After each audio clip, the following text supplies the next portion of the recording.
Salut toi et merci de me rejoindre dans cette initiation privée, la numéro 81.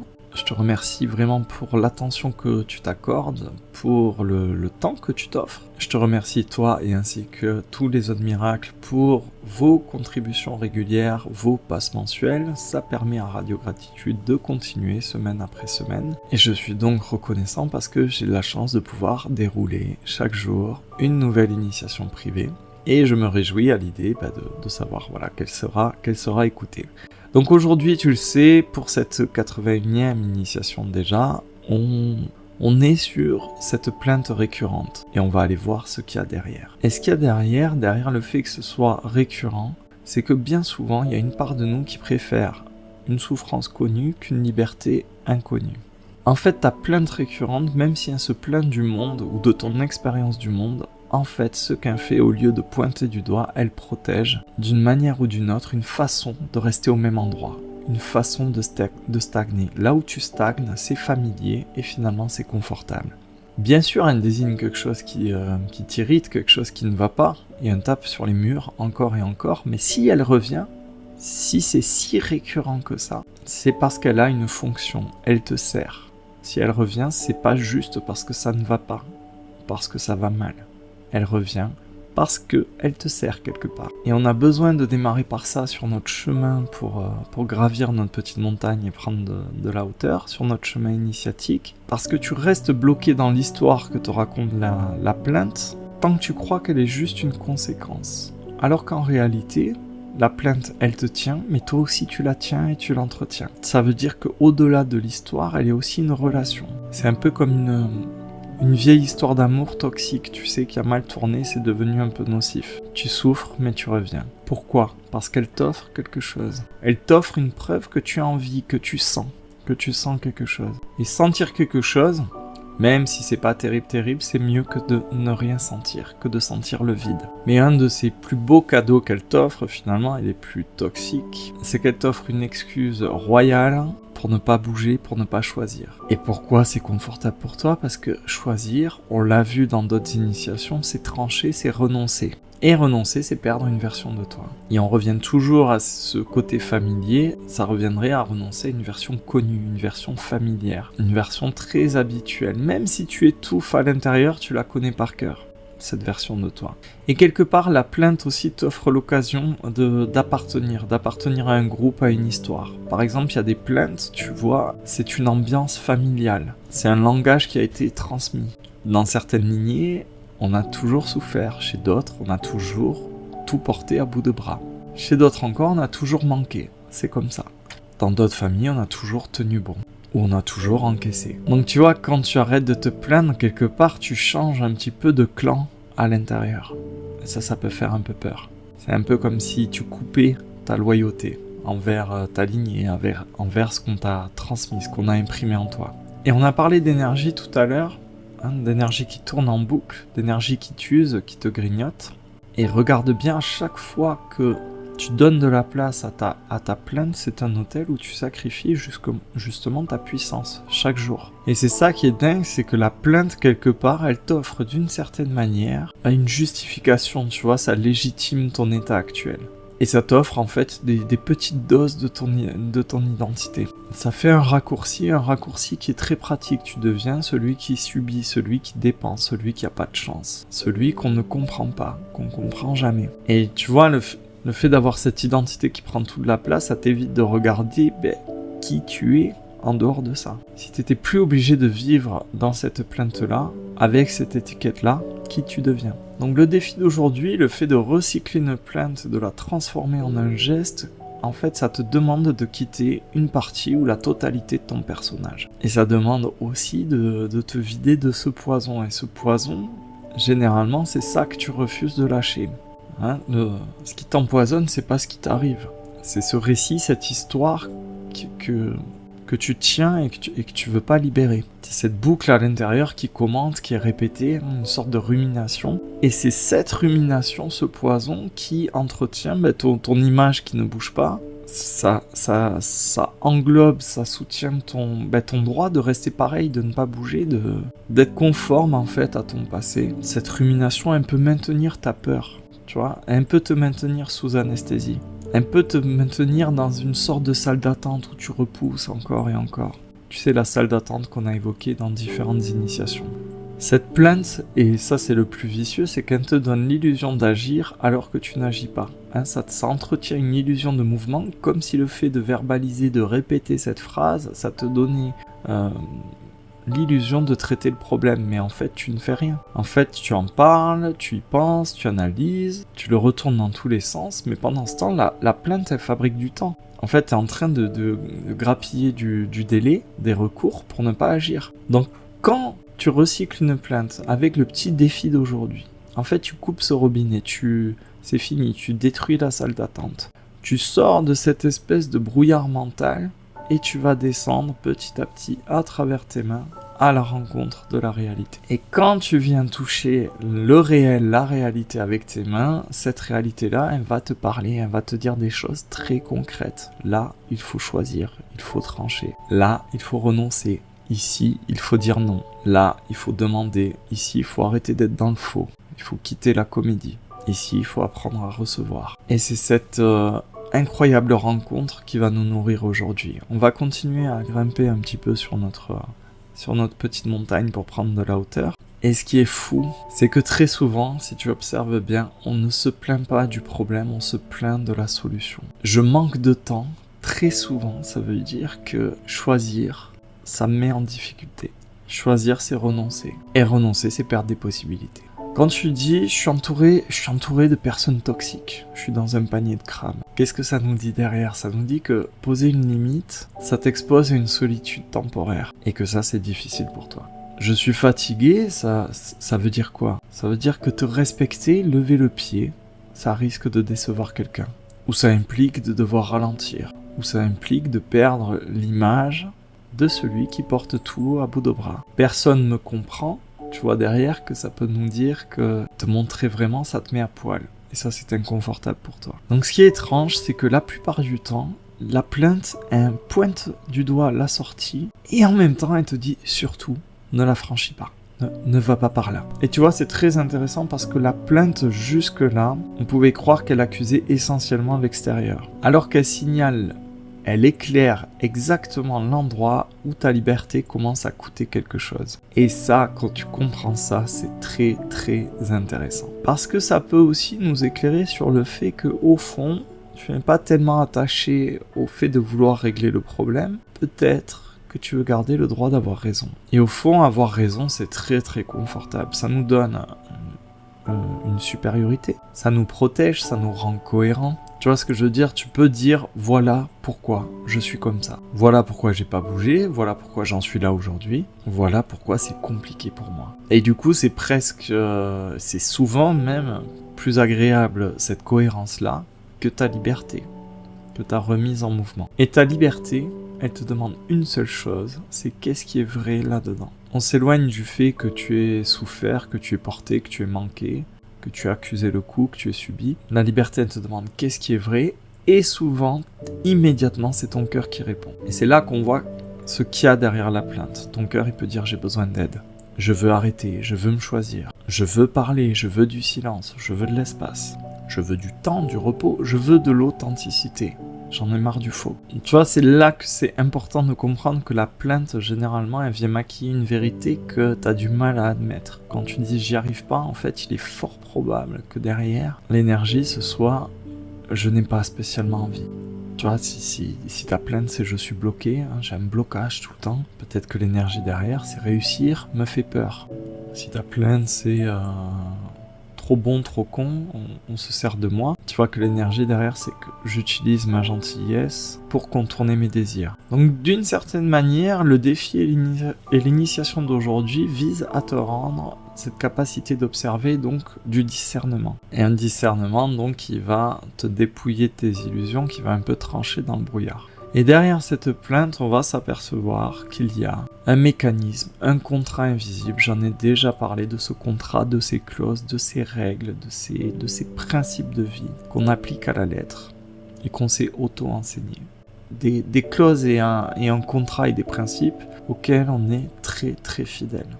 On a une loyauté presque inexplicable. Et la plainte qui revient, elle nous parle de ce vieux pacte. Je ne dérange pas. Je peux me débrouiller seul.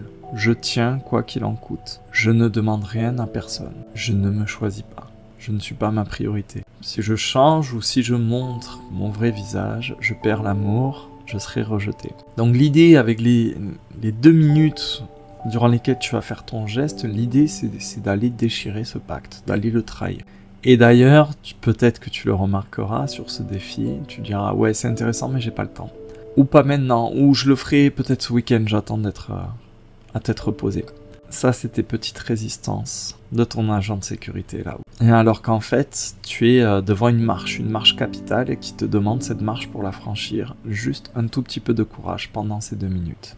Et ce courage, il te demande de voir cette énergie, ce poison qu'il y avait en toi, et d'arrêter de lui obéir, de le traduire dans un geste. Ce courage, il t'offre aussi la possibilité d'observer, de te rendre compte qu'avec la plainte récurrente, tu as tendance à commenter en permanence. Tu es tout le temps en train d'analyser, d'interpréter, de décortiquer, de dénoncer, d'observer. Tu fais tout ça beaucoup, mais tu t'engages assez peu. Et quelque part, tu restes sur le banc. Ou c'est un peu comme, on appelle ça les résistants de salon, tu sais, de canapé. Beaucoup d'informations, beaucoup de critiques, beaucoup de partages, beaucoup de dénonciations. Et finalement, ils restent sur leur canapé. Et on regarde la vie passée comme un commentateur très doué. Et sauf que, et c'est vrai pour la société, c'est vrai pour ta vie perso, à force de tout commenter et de tout comprendre, ok, t'as tout compris, mais t'as pas bougé le petit doigt.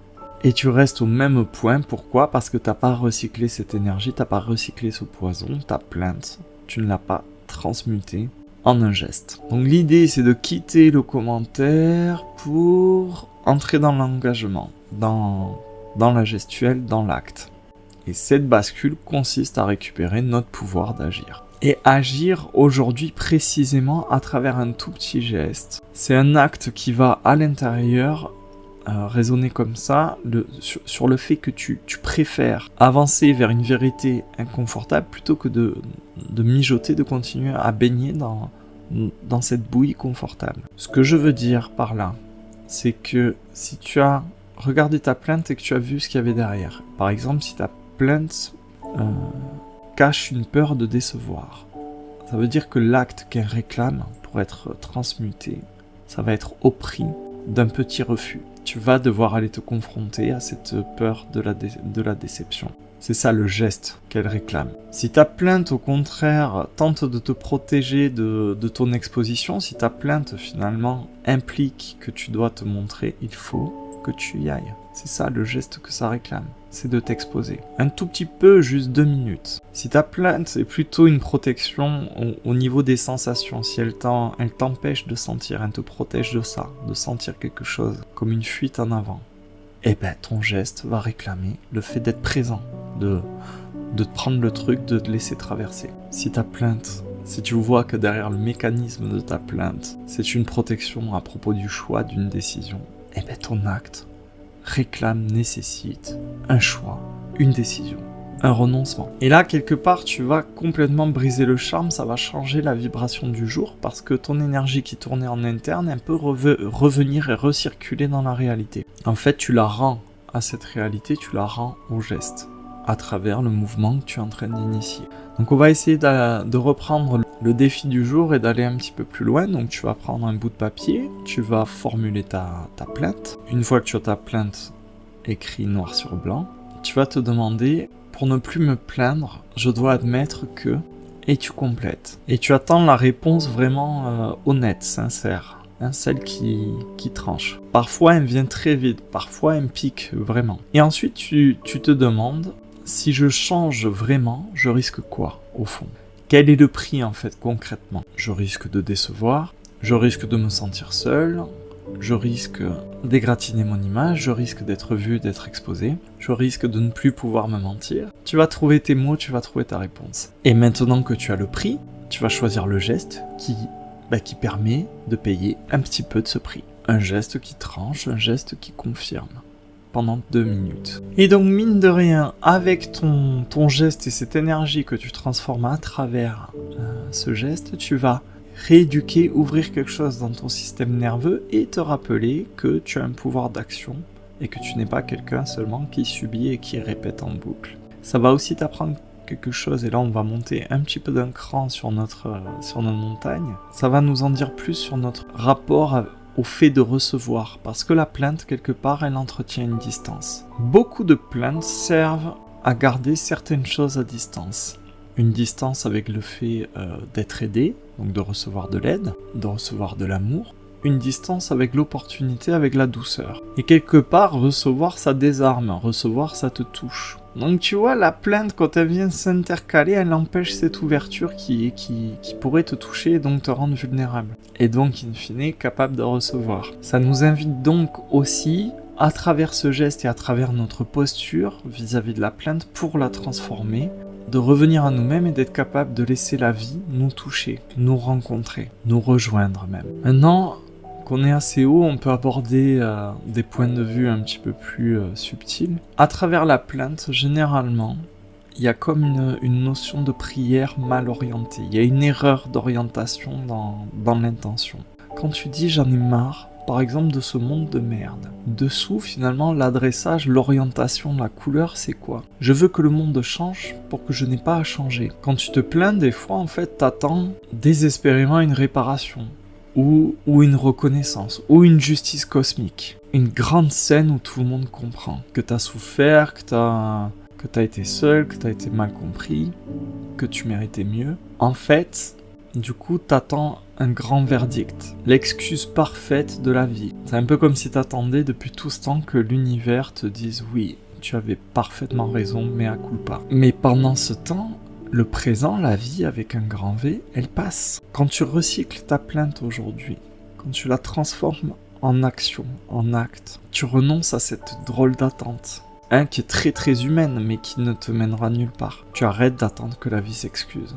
Et tu reviens à la réalité. Je reviens sur cette notion-là, on l'a évoqué pendant quelques initiations, notre plus grande souffrance. Et ça vaut aussi pour les dissidents, les rebelles, les gens qui sont très à vif à propos de la situation actuelle à l'échelle du monde. Notre grande souffrance, c'est notre attachement à ce qui devrait être. On ne devrait pas attaquer un pays comme ça, on ne devrait pas gouverner comme ça. Des civils ne devraient pas être sous des décombres comme ça. La vie ne devrait pas être aussi chère. On ne devrait pas être comme ça avec moi, etc., etc. J'aurais dû, je devrais. Tu vois, tout ça, ça rejoint cette espèce de salle d'attente où la vie, dans un scénario idéal, pourrait te délivrer ses plus plates excuses. Mais pendant que t'es comme ça, t'es en circuit fermé en rumination. Pour t'en délivrer, il faut ne plus être dans cet attachement de ce qui devrait être, mais dans ce qui est. Composé avec les cartes qu'on te donne, avec la réalité qui est disponible telle qu'elle est. Et avec les cartes disponibles et la réalité disponible, tu peux faire un geste. Tu as ce pouvoir d'action maintenant. C'est ici, dans cette réalité disponible telle qu'elle est, avec ce qui est là sous tes yeux, que tu peux parler, que tu peux choisir, que tu peux faire un pas en avant, que tu peux demander, que tu peux poser une limite, que tu peux t'arrêter. Donc quelque part, recycler une plainte, cesser de l'alimenter, c'est arrêter de réclamer une autre vie. Et quand tu arrêtes de réclamer une autre vie, ben en fait, tu commences à rentrer dans celle-ci, dans ce qui est là, présent tout de suite. Et tu vois, à ce stade, on se rend compte que finalement, la plainte, elle entretient une illusion d'impuissance. Notamment, par exemple, par rapport à la situation actuelle dans le monde. Mais globalement, toutes tes plaintes, en fait, récurrentes comme ça, entretiennent une illusion d'impuissance. Mais en vrai, tu as toujours une marge de manœuvre, tu as toujours des leviers que tu peux activer. Alors tu ne peux pas activer des leviers sur tout, bien entendu. Mais tu as des leviers toujours sur l'essentiel immédiat, à portée de main. Sur la façon dont tu réagis à tout ça, la manière dont tu te tiens et dont tu te comportes. Tu as la liberté sur le geste que tu poses, sur la loyauté que tu vas nourrir, ce à quoi tu veux être fidèle. Tu as la liberté sur la vérité que tu acceptes. Si tu transformes tes plaintes, tu récupères ton axe à travers ce pouvoir d'agir, pouvoir de choisir. Et si tu peux choisir, et si tu as une capacité ici et maintenant au contact de la réalité, bien sûr tu récupères de la présence, de la disponibilité, de la conscience à être disponible ici et maintenant. Tu récupères du discernement, tu récupères de la capacité d'initiative. Tu peux initier du mouvement, tu peux lancer quelque chose. Et ça, à l'échelle individuelle comme à l'échelle collective, c'est au cœur finalement de la stratégie ingouvernable. Et vraiment comprends qu'avec cette approche de transmuter la plainte en un acte, tu reviens ici et maintenant et tu arrêtes de négocier l'instant, tu arrêtes de négocier avec la vie. La plainte, finalement, et c'est ça notre grande souffrance, c'est qu'on refuse l'instant tel qu'il est. On refuse les choses telles qu'elles sont, on refuse les gens tels qu'ils sont. Et on se refuse soi-même tel que nous sommes. La plainte, elle va réclamer un autre présent, une autre histoire, un autre scénario, une autre version de toi, une autre version des gens, une autre version de la vie. Mais il n'y a pas l'autre présent, il n'y a pas l'autre vie, il n'y a pas l'autre version des gens. Il y a ce qui est ici, maintenant. Et c'est ici et maintenant que tu as ton pouvoir de l'attention, ton pouvoir de la présence, ton pouvoir de la gratitude, bien sûr. C'est là que réside ton pouvoir d'action. On est toujours dans cette notion de revenir à soi, revenir à l'instant. Tu arrêtes de vivre ailleurs que ce qui est là, ailleurs que dans ton corps, ailleurs que dans ton cœur. Et tu vois que ce défi qui à la base était tout petit, en fait porte en lui une graine immense. Ça t'amène de la plainte à la vérité. De la vérité, ça t'amène au prix. Du prix, ça t'amène au geste. Et du geste, ça t'amène à une autre loyauté. Au début, tu étais fidèle à ce que tu subissais, et maintenant, tu deviens fidèle à ce que tu sens vrai, à ce qui est vrai en toi, à ce qui est vrai dans ta vie. À partir de là, tu sais ce qui est vrai, tu sais où tu te mens. Tu sais où tu attends encore, tu sais où tu refuses de choisir, tu sais où tu repousses encore et toujours. Tu sais où tu te caches derrière les excuses et l'analyse. Alors tu peux encore un petit peu temporiser, tu peux encore continuer à commenter, tu peux encore détourner un petit peu le regard, mais il y a une partie de toi qui sait. Et ça change l'atmosphère en toi.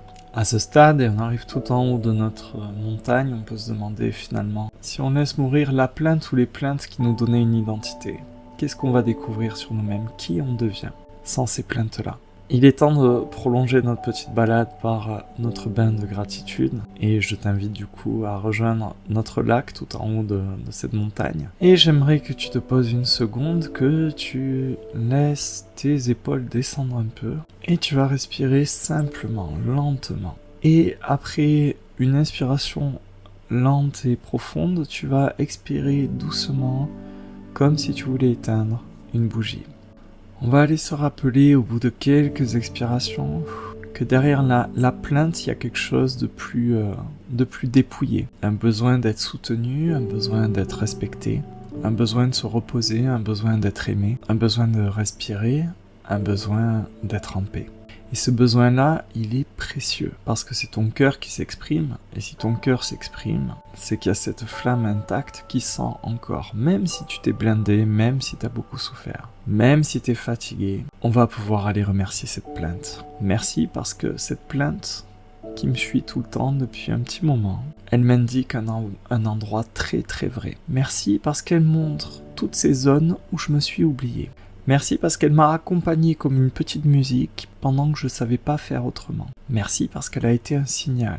Merci pour toutes les fois où j'ai tourné en rond. Merci pour toutes ces fois où j'ai voulu trouver un coupable, un responsable, un fautif. Merci pour toutes ces fois où j'ai voulu trouver une raison, une explication. Merci pour toutes ces fois où j'ai commenté ma vie au lieu de la vivre vraiment. Pourquoi ? Parce qu'avec toutes ces fois-là, de toutes ces manières-là, je cherchais surtout une manière et un endroit où me retrouver, où me rejoindre, où me poser. Un endroit pour souffler, un endroit pour être soutenu. Et aujourd'hui, je me l'offre.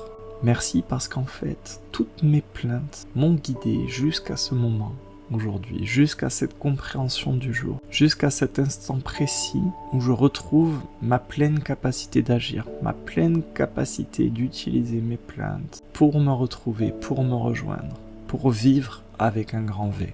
Grâce à tout ça, aujourd'hui, je me traite comme quelqu'un que j'aime. Je me parle avec plus de douceur, je me parle avec plus de vérité. Merci pour cet instant précis où je reviens à ma vie. J'arrête de la critiquer, je me retrouve. Et ce retour, c'est comme si je rentrais chez moi après un long détour.